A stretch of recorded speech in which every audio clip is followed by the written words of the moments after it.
Guys, kanina guys, nag-isa tayo ng kalabasa pag-ulam natin ng bakuyan guys. Ayan, ginisa ko yan ng sibuyas tsaka bawang guys. Tapos halo.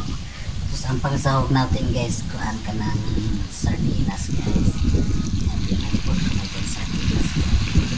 Tapos halbarin din ko guys.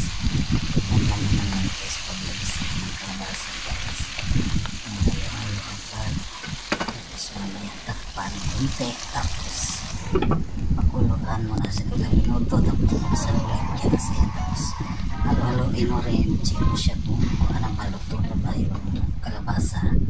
Tapos lagyan natin siya ng seasoning guys, papasarap.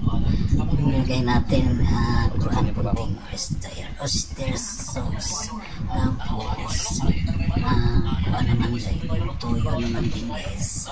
Ayan, masarap din yung tuyo guys. Ayan, so pagkatapos niyan halo-halo guys, halo-haloin lang, tapos lagyan ulit natin ng guys, another pampasarap guys, para naman kompleto guys, para masarap ang kain mo guys.